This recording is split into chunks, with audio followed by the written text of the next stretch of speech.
Mannar Parumala royal കലാ സാംസ്കാരിക വേദിയുടെ ആഭിമുഖ്യത്തിൽ കടപ്ര ഹരിതകർമ്മസേന അംഗങ്ങളെ ആദരിച്ചു. എന്റെ മാലിന്യം എന്റെ ഉത്തരവാദിത്തം എന്ന വിഷയത്തെ ആസ്പദമാക്കി സെമിനാറും സംഘടിപ്പിച്ചു.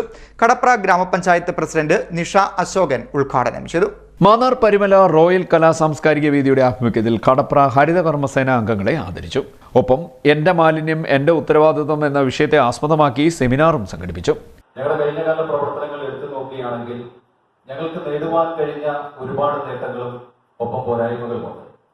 ആ പോരായ്മകൾ എന്തെല്ലാമാണെന്ന് ജനങ്ങളോടൊപ്പം വിലയിരുത്തിക്കൊണ്ട് വരും കാലങ്ങളിൽ ഒരു നല്ല പ്രവർത്തനം കാഴ്ചവെക്കുവാനായിട്ട് ഇതിന്റെ പ്രവർത്തകരായ ഞങ്ങൾക്ക് ഓരോരുത്തർക്കും കഴിയുമെന്നുള്ള കാര്യത്തിൽ യാതൊരു സംശയവുമില്ല. ഇന്നിവിടെ റോയൽ കലാ സാംസ്കാരിക സംഘടനയുടെ നേതൃത്വത്തിൽ ഹരിതകർമ്മ സേനാംഗങ്ങളെ ആദരിക്കുകയാണ്. ഇതും മഴയും ഒന്നും വകവെക്കാതെ തന്നെ അത് ഞൊടി നേരം കൊണ്ട് തന്നെ വൃത്തിയാക്കി ആ ഹരിതകർമ്മസേനയെ എത്രമാത്രം ആദരിച്ചാലും മതിയാകില്ല എന്ന് ഞങ്ങൾക്ക് തോന്നി. റോയൽ കലാ സംസ്കാര വേദി എന്നും മീറ്റിംഗുകൾ കൂടാൻ നേരത്ത് അവിടെ ചർച്ച ചെയ്യുന്ന ഏറ്റവും വലിയൊരു വിഷയമാണ് മാലിന്യത്തെക്കുറിച്ച്. അതിന്റെ ഫലമായിട്ട് ക്ലബിന്റെ പരിധിയിലുള്ള ഒരു റോഡിൽ ധാരാളമായിട്ട് മാലിന്യം കുന്നുകൂടിയപ്പോൾ ഞങ്ങൾ എല്ലാവരും കൂടെ അവിടെ ഇറങ്ങി ആ റോഡ് വൃത്തിയാക്കി അവിടെ സഞ്ചാരയോഗ്യമാക്കി കൊടുത്തു.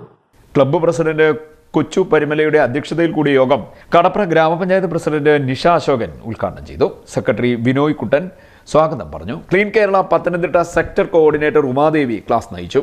ഹരിതകർമ്മസേന അംഗങ്ങളെ Paralympic Pathanamthitta president doctor KG Suresh ആദരിച്ചു. ചടങ്ങിൽ ഗ്രാമപഞ്ചായത്ത് അംഗങ്ങളായ Robin Parimala, Vimala Benny, Sojith Soman, CDS chairperson Valsala Gopalakrishnan, Binu John, Johnson Oommen, Sunil എന്നിവർ സംസാരിച്ചു. CDNet news Mannar.